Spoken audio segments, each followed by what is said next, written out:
Livro Jogos Vorazes, A Cantiga dos Pássaros e das Serpentes. Autora Suzanne Collins. Lido por Camila Saboia. Parte 3. O Pacificador. 21.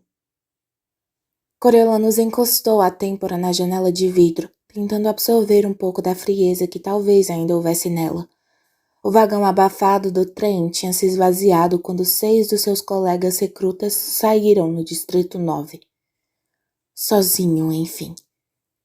Ele tinha ficado no trem por 24 horas sem um momento de privacidade.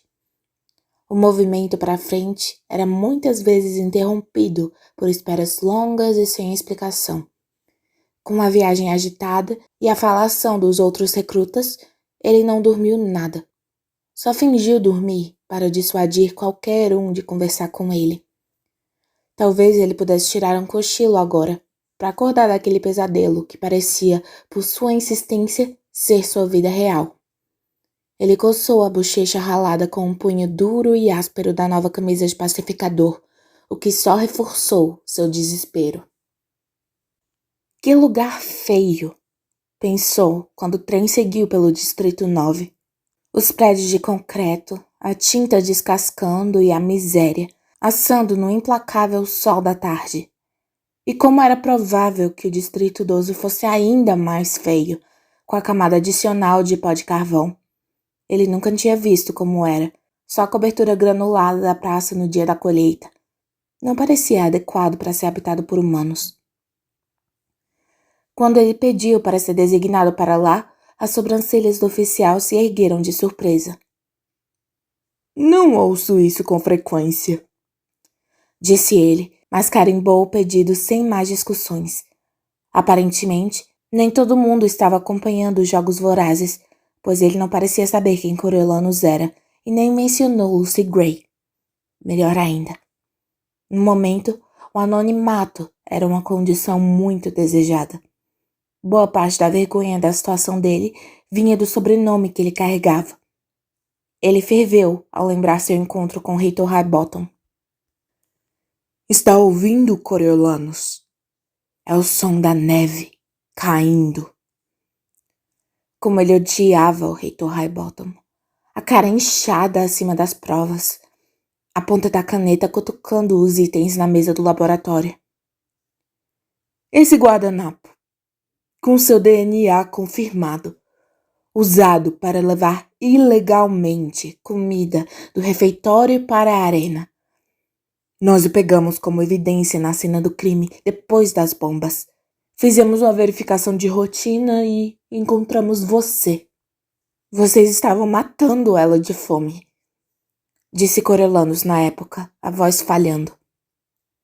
Procedimento padrão nos Jogos Vorazes. Mas não foi a comida, que deixamos passar da maior parte de todos os mentores, mas o roubo da academia. Estritamente proibido, disse o Reitor Highbottom.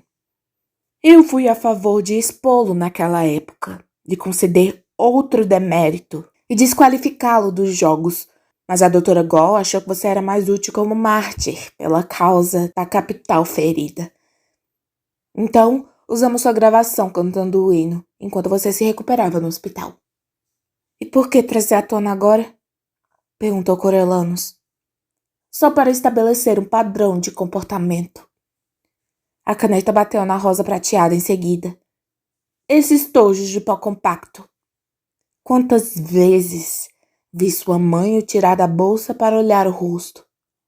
Sua mãe bonita e insípida, que tinha conseguido se convencer que seu pai lhe daria liberdade e amor. Da frigideira direto para o fogo, como dizem. Ela não era. Isso foi tudo que Coriolanus conseguiu falar.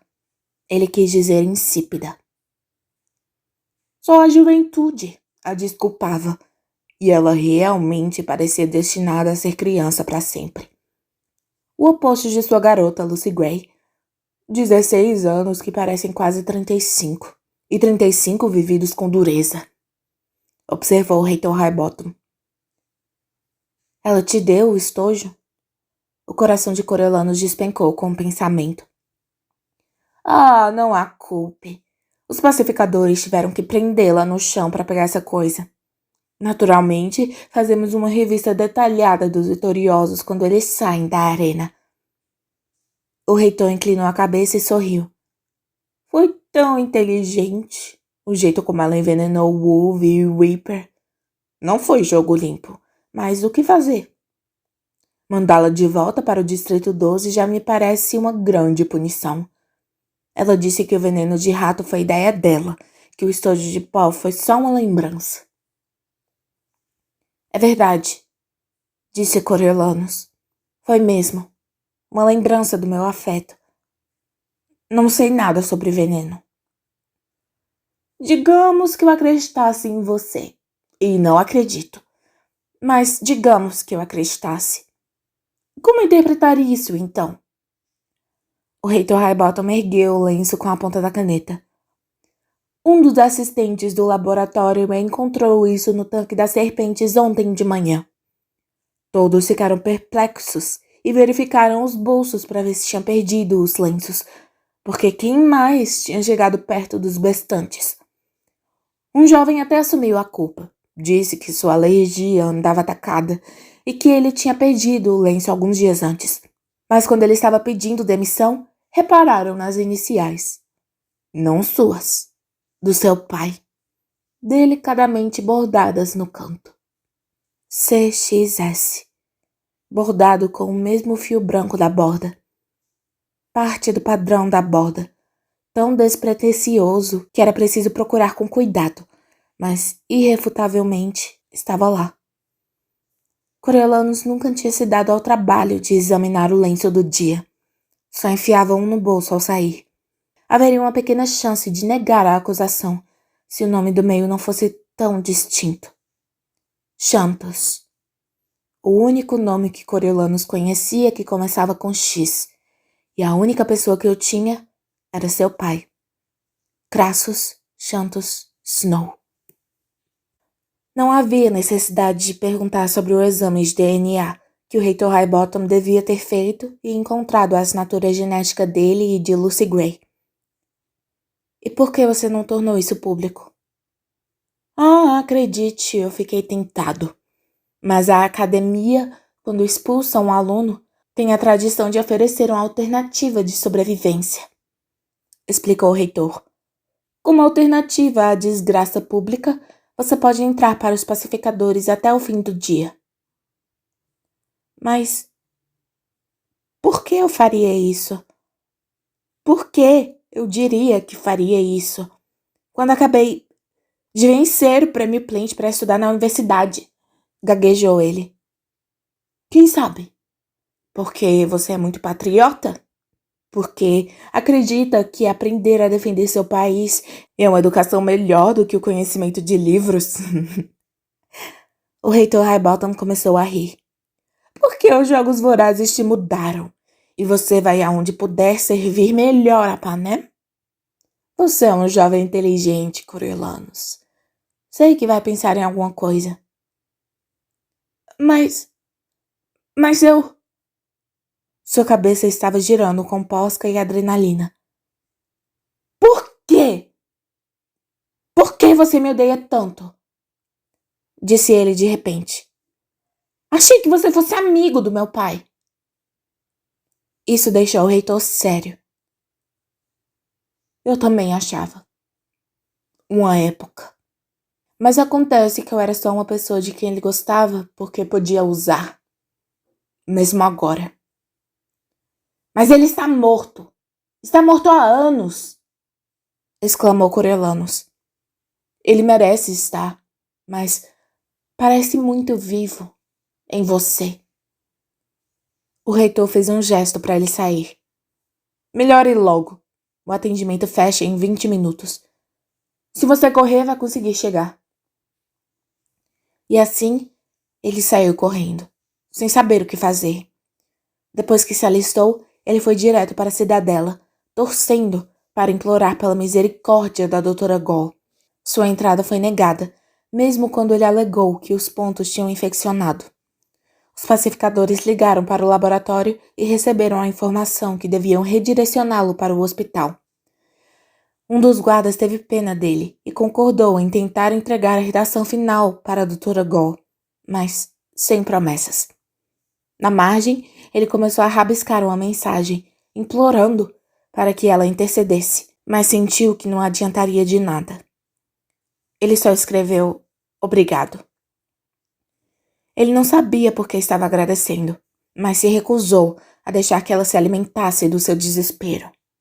No caminho para casa, os parabéns dos vizinhos foram como adagas enfiadas em seu coração.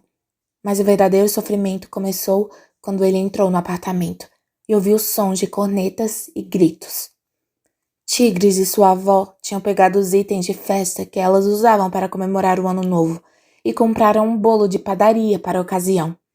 Ele tentou abrir um sorriso fraco, mas caiu no choro e contou tudo a elas. Quando terminou, as duas ficaram muito calmas e imóveis, como duas estátuas de mármore. Quando você vai embora? Perguntou Tigres. Amanhã de manhã, respondeu ele. Quando você volta?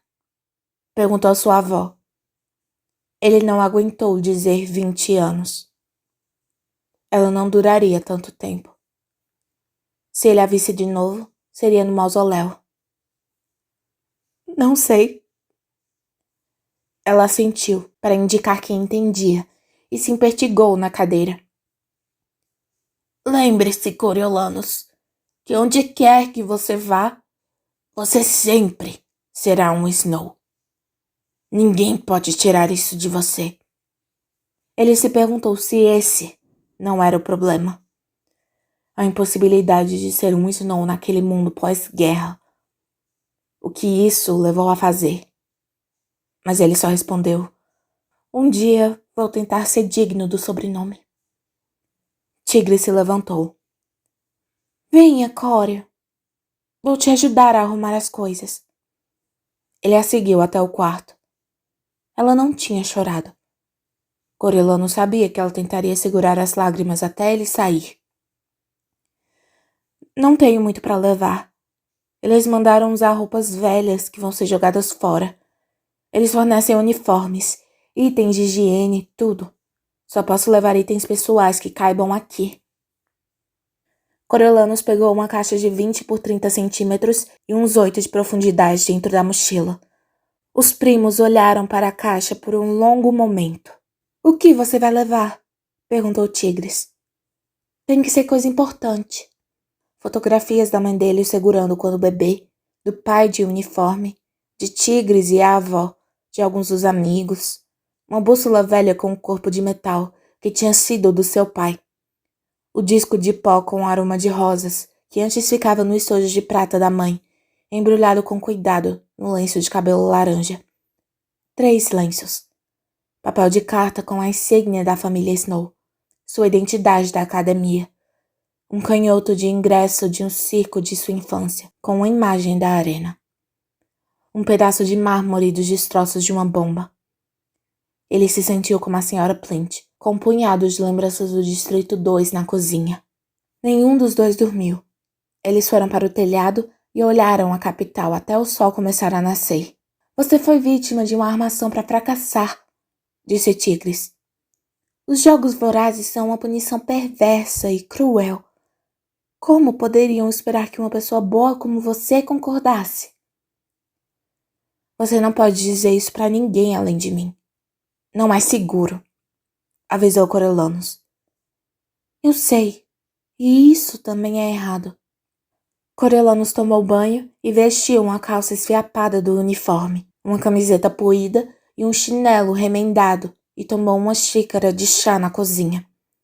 Deu um beijo de despedida na avó e deu uma última olhada na casa, antes de sair. No corredor, Tigres lhe ofereceu um velho chapéu de sol e um par de óculos escuros, que tinha sido do pai. Para a viagem. Coriolanus percebeu que era um disfarce e colocou os acessórios com gratidão, prendendo os cachos embaixo do chapéu. Eles ficaram em silêncio, enquanto andavam pelas ruas quase desertas até o centro de recrutamento. Ele se virou para ela, a voz rouca de emoção. Deixei tudo nas suas costas. O apartamento, os impostos, nossa lei de avó. Me desculpe. Se você nunca me perdoar, eu vou entender. Não há nada a perdoar, disse ela. Você vai escrever assim que puder? Eles se abraçaram tão apertado que ele sentiu vários pontos no braço repuxarem. Então, ele entrou no centro, onde os 300 cidadãos da capital esperavam para embarcar para a vida nova. Ele sentiu uma pontada de esperança de não passar no exame físico, mas depois veio uma onda de pânico com o pensamento. Que destino o aguardava se ele não passasse? Uma reprimenda pública? A prisão? O reitor Highbottom não falou, mas ele imaginava o pior.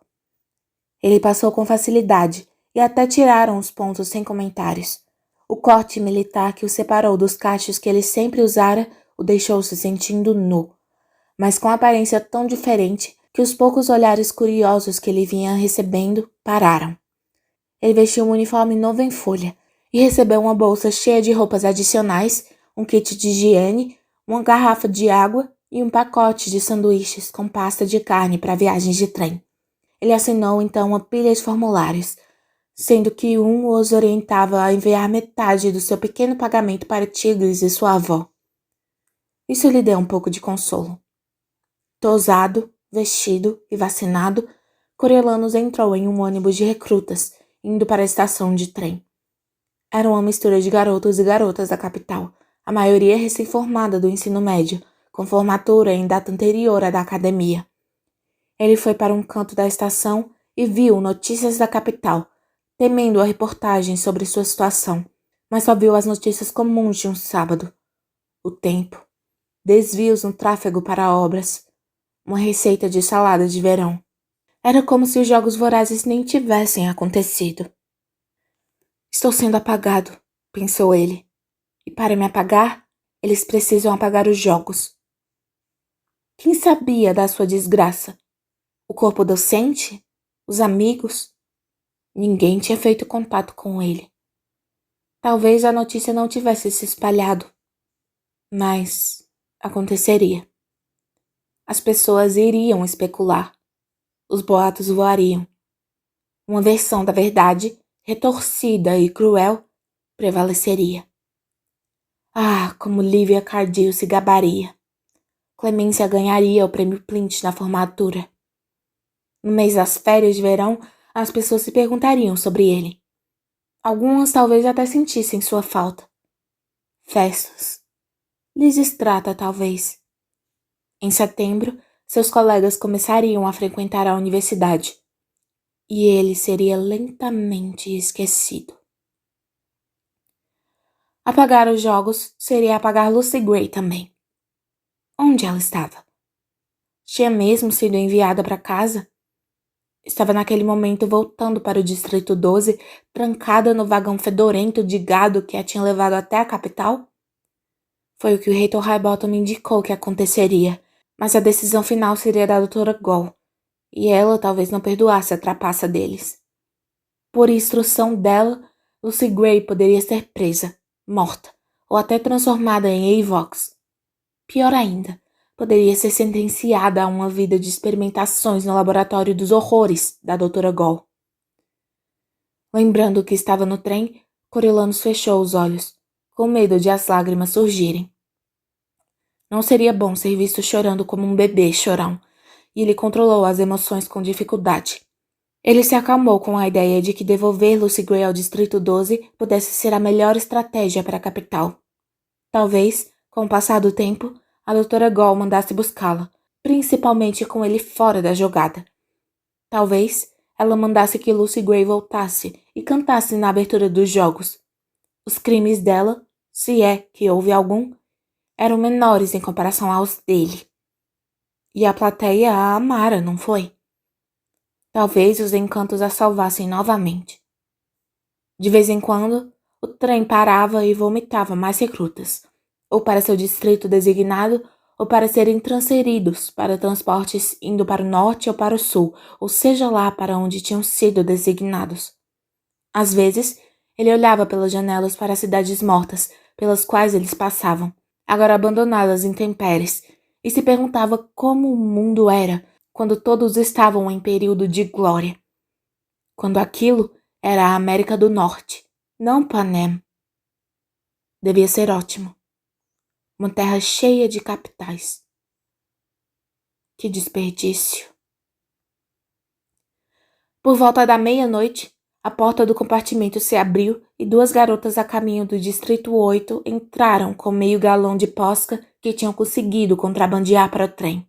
Resignado com a situação, ele passou a noite as ajudando a consumir a bebida e acordou um dia depois, com o trem parado no Distrito 12, com o amanhecer de uma terça-feira abafada. Coriolanus cambaleou para a plataforma com a cabeça latejando e a boca parecendo lixa. Seguindo ordens, ele e 3 outros recrutas formaram uma fila e esperaram por 1 hora, um pacificador que não parecia muito mais velho do que eles os levar para fora da estação e pelas ruas cheias de pedrinhas. O calor e a umidade deixavam o ar em um estado intermediário entre líquido e gás, e ele não poderia confirmar se estava inspirando ou expirando. A umidade banhava seu corpo com uma camada desconhecida que desafiava a limpeza. O suor não secava, só aumentava. Seu nariz escorria livremente, o catarro já tingido de preto pelo pó de carvão. Suas meias estavam molhadas nas botas duras. Depois de uma caminhada de 1 hora por ruas de asfalto rachado e concreto, lajeadas de prédios horríveis, eles chegaram à base, que seria seu novo lar. A cerca de segurança que envolvia a base, assim como os pacificadores armados no portão, o fizeram se sentir menos exposto. Os recrutas seguiram o guia por uma variedade de prédios cinzentos comuns. No alojamento, as 2 garotas se afastaram, enquanto ele e o único outro recruta homem, um garoto alto e magro chamado Júnior, foram enviados para um quarto com 4 conjuntos de beliches e 8 armários. 2 dos beliches estavam bem arrumados, e 2 dos restantes, colocados perto de uma janela suja situada acima de uma caçamba de lixo, tinham pilha de lençóis em cima. Os garotos, desajeitados, seguiram instruções para fazerem a cama, Coriolanus ficando com a de cima, em respeito ao medo de altura de Júnior. Eles tiveram o resto da manhã para tomar banho, desfazer a mala e revisar o manual de treinamento dos pacificadores, antes de se apresentarem no refeitório para almoçar às 11. Coriolanus ficou parado no chuveiro, a cabeça para trás, engolindo a água morna que saía do encanamento. Secou-se 3 vezes, até aceitar a umidade da pele como um estado perpétuo, e vestiu o uniforme limpo. Depois de desfazer a bolsa e guardar a preciosa caixa na prateleira de cima do armário, ele se deitou na cama e leu o manual dos pacificadores, ou ao menos fingiu, para evitar conversa com Júnior, um sujeito nervoso que precisava da validação que Coriolanus não estava disposto a dar. O que ele queria dizer era: sua vida acabou, jovem Júnior. Aceite. Mas isso parecia capaz de dar mais abertura do que ele estava disposto. A ausência repentina de responsabilidade na vida dele, dos estudos, da família, do próprio futuro, tinha drenado sua força. A menor das tarefas parecia intimidante. Alguns minutos antes das 11, os colegas de quarto, um garoto falante de rosto redondo chamado Sorriso e seu amigo diminuto, Mosquitinho, foram buscá-los. O quarteto foi para o refeitório, que tinha mesas compridas com cadeiras de plástico rachado. Terça é dia de picadinho, anunciou Sorriso. Apesar de ser pacificador havia só 1 semana, ele parecia não só conhecer, mas amar a rotina. Coriolanus pegou uma bandeja com compartimentos, com uma coisa que parecia ração de cachorro com batata. A fome e o entusiasmo dos colegas o animaram. Ele experimentou um pedaço e descobriu que a comida era bem razoável, ainda que muito salgada. Ele também recebeu 2 metades de pera em conserva e uma caneca grande de leite. Não era elegante, mas alimentava bem. Ele se deu conta de que, como pacificador, era improvável que ele passasse fome. Na verdade, ele teria mais comida regularmente do que tinha em casa. Sorriso declarou que todos já eram amigos, e no final do almoço, Coriolanos e Június tinham ganhado os apelidos de Cavalheiro e de Poste, respectivamente. Um pelos modos à mesa, o outro por causa do tipo de corpo. Coriolanos gostou do apelido, porque a última coisa que queria ouvir era o nome Snow. Mas nenhum de seus companheiros de quarto comentou, nem mencionou os Jogos Vorazes. No fim das contas, os alistados só tinham acesso a uma televisão na sala de recepção, e a qualidade da recepção era tão ruim que raramente ligavam o aparelho. Se Poste tinha visto Coriolanos na capital, ele não fez a conexão entre o mentor dos Jogos Vorazes e a recruta ao lado dele. Talvez ninguém o reconhecesse porque ninguém esperava que ele estivesse lá. Ou talvez sua fama só alcançasse a academia e o pequeno grupo de desempregados da capital que tinha tempo de acompanhar o drama. Coriolanos relaxou ao ponto de revelar que teve um pai militar que foi morto na guerra, uma avó e uma prima em casa, e que tinha terminado a escola na semana anterior. Para sua surpresa, ele descobriu que Sorriso e Mosquitinho, assim como muitos dos demais pacificadores, não eram da capital, mas nascidos em distritos. Ah, claro! Disse Sorriso. Ser pacificador é um bom trabalho para quem consegue. Melhor do que trabalhar nas fábricas. Tem muita comida e sobra dinheiro para enviar para os meus pais. Algumas pessoas desprezam, mas eu digo que a guerra é passado. E o emprego é um emprego. Então você não se importa de policiar sua própria gente? Coriolanos não pôde deixar de perguntar. Ah, essa gente não é minha. A minha está no 8. Não botam a gente no mesmo distrito que a gente nasceu. Disse Sorriso, com um movimento de ombros. Além do mais, você é da família agora, cavalheiro. Coriolanos foi apresentado a outros membros da nova família naquela tarde, quando foi designado para trabalhar na cozinha. Sob a orientação de Biscoito, o soldado velho que tinha perdido a orelha esquerda na guerra, ele se despiu até a cintura e ficou na frente de uma pia cheia de água fumegante durante 4 horas, esfregando panelas e enxaguando bandejas de metal. Em seguida, teve 15 minutos para comer mais picadinho e passou algumas horas passando pano no refeitório e nos corredores. Ele teve meia hora no quarto, antes das luzes se apagarem às 9 e ele desmaiar na cama de cueca.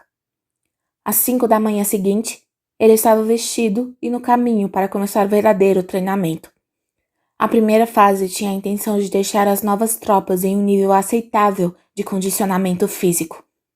Ele fez agachamentos, correu e treinou até suas roupas estarem encharcadas e os calcanhares cheios de bolhas. A instrução da professora Sickle foi útil. Ela sempre insistira em exercícios rigorosos e ele marchava em formação desde os 12 anos. Poste, por outro lado, com os 2 pés esquerdos e um peito côncavo, sofreu provocação e abuso do sargento. Naquela noite, enquanto Coriolanos adormecia, ele ouviu o garoto tentando sufocar o choro com o travesseiro. Períodos divididos em treinar, comer, limpar e dormir compunham sua nova vida. Ele ia de um a outro mecanicamente, mas com competência suficiente para fugir da reprovação. Quando ele tinha sorte, conseguia uma preciosa meia hora só para si, antes do apagar das luzes à noite. Não que ele fizesse alguma coisa. Ele só conseguia tomar um banho e se deitar na cama. Os pensamentos voltados para Lucy Gray o atormentavam, mas era complicado conseguir informações sobre ela. Se ele saísse pela base fazendo perguntas, alguém poderia acabar percebendo seu papel nos jogos, e ele queria evitar isso a todo custo. O dia de folga do esquadrão dele era domingo, e seus deveres terminavam às 5 horas de sábado. Como recrutas, eles ficavam confinados à base até o fim de semana seguinte. Quando chegasse, Coriolanos pretendia ir até a cidade e perguntar discretamente aos moradores sobre Lucy Gray. Sorriso disse que os pacificadores iam ao antigo armazém de carvão, chamado Prego, onde dava para comprar bebida feita em casa e talvez pagar por companhia. O Distrito 12 tinha uma praça, a mesma usada para a colheita, com algumas poucas lojas e mercadores locais, mas ficava mais movimentada durante o dia. Exceto por Poste, que ficou encarregado das latrinas pelo mau desempenho, seus colegas de quarto foram para a sala de recreação jogar pôquer, depois do jantar de sábado. Coriolanus ficou no refeitório, enrolando com o macarrão e a carne enlatada. Como o sorriso sempre o distraía com tanta falação, era a primeira oportunidade que ele tinha de avaliar os outros pacificadores. Eles variavam em idade, do final da adolescência a um velho que parecia ser da época de sua avó. Alguns conversavam entre si, mas a maioria estava silenciosa e deprimida, comendo macarrão. Ele se perguntou: estaria olhando para o seu futuro? Coriolanus decidiu passar a noite no quarto. Como tinha deixado as últimas moedas para a família, ele não tinha dinheiro para jogar, nem os trocados, até receber o pagamento no primeiro dia do mês. Mas o mais importante era que ele tinha recebido uma carta de Tigres e queria ler com privacidade. Ele apreciou a solidão, livre da imagem, som e cheiro dos colegas. Aquela proximidade constante o sufocava, pois estava acostumado a terminar o dia sozinho. Ele se deitou na cama e abriu a carta com cuidado. Meu querido Corey, é noite de segunda e o apartamento ecoa com sua ausência. Lady Val parece não entender direito o que está acontecendo, pois perguntou 2 vezes hoje quando você chegaria em casa e se devíamos esperar para jantar. A notícia da sua situação começou a se espalhar. Fui falar com Pluribus e ele disse que tinha ouvido vários boatos, que você tinha seguido Lucy Gray para o 12 por amor, que tinha se embebedado na comemoração e se alistado por causa de uma aposta, que tinha violado as regras e enviado dádivas suas para Lucy Gray na arena, que você teve algum desentendimento com o reitor Highbottom. Eu digo para as pessoas que você está cumprindo seu dever com o país, como seu pai fez. Festus, Perséphone e Lisistrata passaram aqui esta noite, todos muito preocupados com você, e a senhora Plint ligou para pedir seu endereço. Acho que ela vai escrever uma carta. Nosso apartamento vai ser posto à venda agora, graças a uma ajuda dos Dolittle. Pluribus diz que, se não conseguirmos encontrar uma nova casa logo, ele tem 2 quartos acima da casa noturna que podemos usar, e que talvez eu possa ajudar com o figurino se ele reabrir.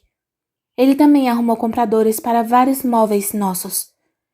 Ele tem sido muito gentil e me pediu para enviar lembranças para você e Lucy Gray. Você conseguiu vê-la? Esse é o lado bom dessa loucura toda. Desculpe pela carta curta, mas está bem tarde e eu tenho muita coisa para fazer. Eu só queria escrever para lembrar o quanto você é amado e o quanto sentimos saudades. Sei como as coisas devem estar difíceis, mas não perca a esperança. Foi o que nos sustentou pelos períodos mais sombrios e vai continuar fazendo isso agora. Escreva e nos conte sobre sua vida no 12. Pode não parecer ideal, mas quem pode saber em que vai dar? Snow cai como a neve. Tigres. Coriolanus escondeu o rosto nas mãos. A capital, debochando do nome Snow. Sua avó ficando senil. A casa dele sendo 2 quartos velhos acima de uma casa noturna, com tigres costurando maiôs de lantejola. Era esse o destino da magnífica família Snow? E ele, Coriolanus Snow, o futuro presidente de Panem. Sua vida, trágica e sem sentido, se desenrolando à frente dele. Ele se imaginou dali a 20 anos, corpulento e burro, a criação que ele teve arrancada à força, a mente atrofiada ao ponto de só processar pensamentos básicos e animalescos de fome e sono. Lucy Gray, mantida no laboratório da Dra. Gall, estaria morta, e o coração de Coriolanus morreria com ela. 20 anos desperdiçados. E depois? Quando ele tivesse cumprido seu tempo? Ora, ele se realistaria, porque até a humilhação seria grande demais. E o que esperaria na capital se ele voltasse? Sua avó teria morrido. Tigres, de meia idade, mas parecendo mais velha, costurando na servidão. Sua gentileza transformada em inspidez. Sua existência uma piada para quem ela teve que agradar para ganhar a vida. Não, ele nunca voltaria. Ficaria no 12 como aquele velho no refeitório, porque aquela era a vida dele. Sem companheira, sem filhos, sem endereço, além do alojamento. Os outros pacificadores, sua família. Sorriso, Mosquitinho, Poste, seus irmãos. E ele nunca mais veria ninguém da capital. Nunca mais. Uma dor terrível apertou seu peito, quando a onda tóxica de saudade de casa e desespero tomou conta dele. Ele teve certeza de que estava tendo um ataque cardíaco, mas não tentou pedir ajuda, só se encolheu e encostou o rosto na parede. Talvez fosse melhor, porque não havia saída. Não tinha para onde correr. Não havia esperança de resgate. Não havia futuro que não fosse uma morte ainda em vida. O que ele tinha para ansiar? Picadinho? Um copo semanal de gin? Uma promoção de lavar pratos para raspar pratos? Não era melhor morrer agora, rapidamente, a arrastar aquela vida dolorosamente por anos? Em algum lugar, parecendo muito distante, ele ouviu uma porta bater. Passos soaram no corredor, parando por um minuto e continuando na direção dele. Ele trincou os dentes, desejando que seu coração parasse de uma vez, porque o mundo e ele tinham terminado e era hora de se separarem. Mas os passos ficaram mais altos e pararam na porta do quarto dele. Havia alguém o procurando? Era a patrulha? Olhando-o naquela posição humilhante? Adorando o estado péssimo dele? Ele esperou as risadas, o desprezo e a tarefa de limpar a latrina que teve certeza que viria em seguida. Mas ele só ouviu uma voz baixa dizer: Tem alguém nessa cama aqui? Uma voz baixa e familiar. Coriolano se virou na cama e seus olhos se abriram para confirmar o que seus ouvidos já sabiam. Parado na porta, parecendo estranhamente à vontade com um macacão ainda amassado, recém-saído da embalagem, estava Sejanus Plint.